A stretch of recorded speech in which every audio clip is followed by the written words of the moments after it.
All right, hey everybody, back with another news feed here for you. Starting this one off, the new 2025 GMC Yukon is here with a fancy new AT4 Ultimate trim. Okay, this is pretty cool.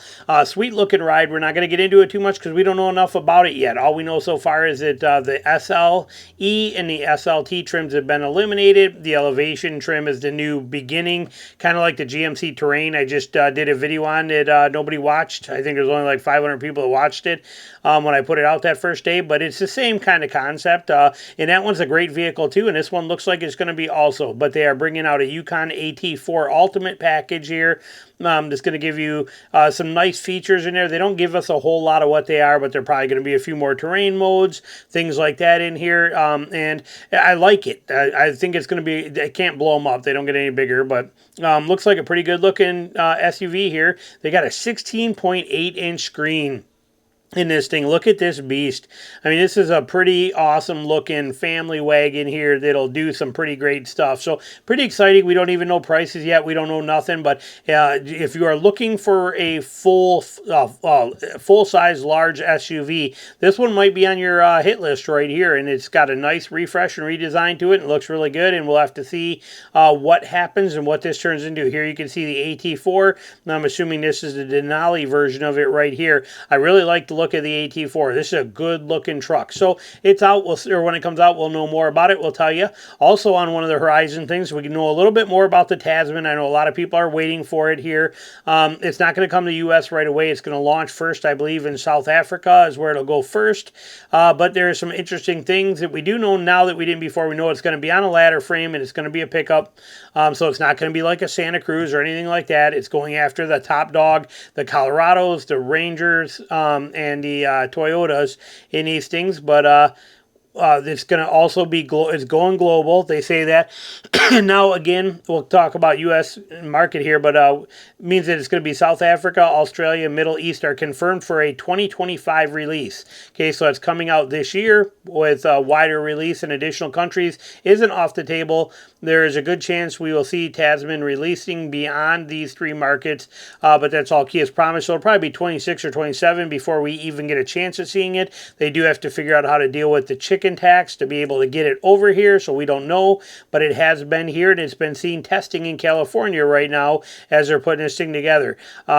Likewise, it's not good look to announce a truck for 25 and then delay it until 26 or even 27 because you're still building the facilities to produce the truck domestically. Either way, that's what they're getting at here. So eventually, Kia definitely has the capabilities of putting it here and making it happen here, okay? I'm in Georgia right now, and they're building one of the biggest Hyundai Kia facilities and everything right here that you could imagine. The thing spans miles of what they're going to do. So maybe something like this will eventually get there when that's up and built. Who knows? They're saying it is the toughest Kia ever made. They're saying it's going to be no slouch, and they're putting it through mind-boggling 18,000 rounds of testing, eating up countless miles of paved outback in a desert in order to make sure that this thing can go the distance. They want it to be reliable, dependable. The base model will be off-road ready right off the bat with four-wheel drive and all of the stuff we're looking for. So they say, anyways, what they're saying. You're not going to have to update or upgrade to Tasman with special 4x4 package or anything in order to tackle some of the roughest terrain. It will be released with four-wheel drive as standard feature in the base model and enough ground clearance to make it through ground clearance to make use of it in the outback of Australia or the Kruger National Park in South Africa or hopefully here in Death Valley. So they got a lot of things happening here. It's going to launch with an inline 4 and there's potential for a V6 to be coming. It's the one that's in the Telluride right now down the road. And then in other countries, they might also get a 4-cylinder turbo diesel in this thing. I don't care about the electric one, but maybe that's on the table too. But we don't know a whole lot more about it yet.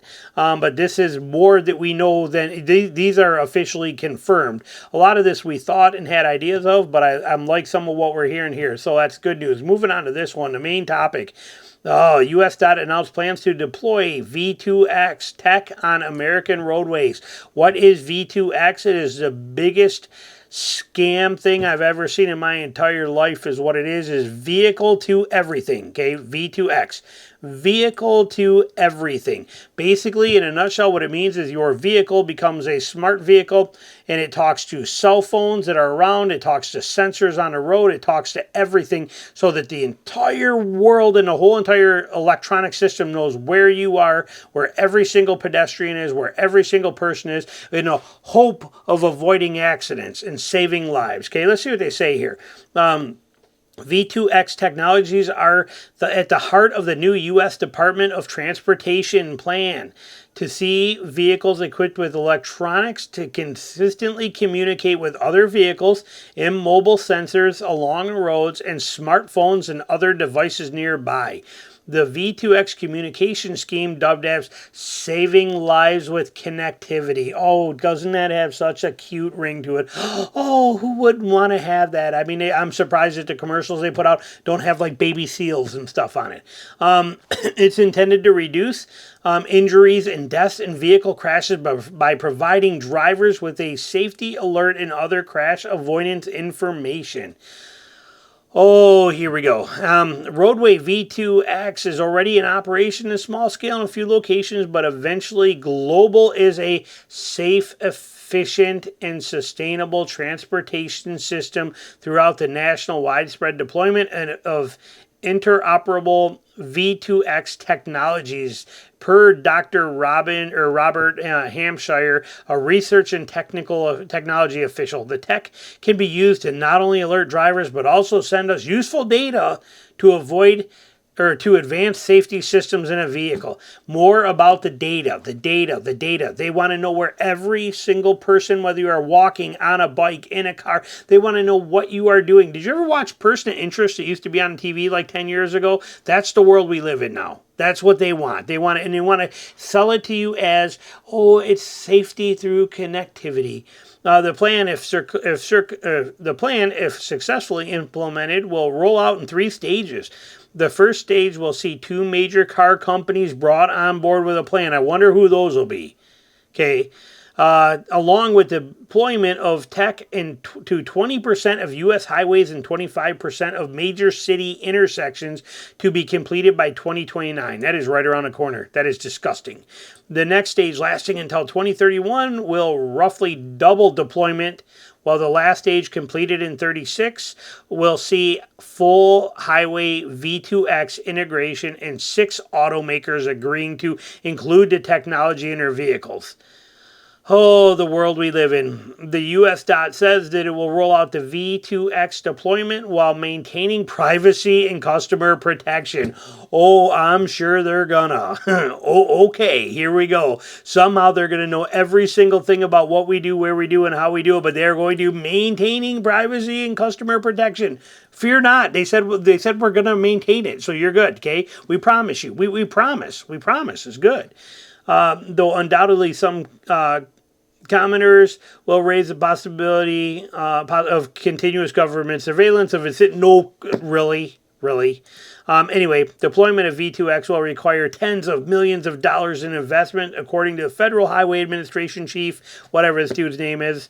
However, as he points out, it's a small fraction of the annual budget of billions of dollars to spend on highway infrastructure in the United States already. But yet we got places like Maryland and all these places that are now, because they can't even afford to fix their infrastructure or handle their roads, they're going from gas tax to starting to charge us a per mile tax. But apparently we got tens of millions of dollars to put into this. But remember, it's saving lives through connectivity. Just unbelievable. This guy remarks that the plan represents a framework for all of us to continue working together towards the same goal of accelerating V2X deployment and save lives on our nation's roadways. One type of GM V2X technology was revealed by Buick back in 2020 with deployments in Chinese passenger vehicles with a protocol enabled by GM Global B electronic architecture, indicating that General will likely be prepared to participate in the plan. Shame on you, General Motors, on all of it. This is disgusting. I do not like this. I don't want any part of this. I am so tired of this crap. I am so fed up with tech. It is unreal.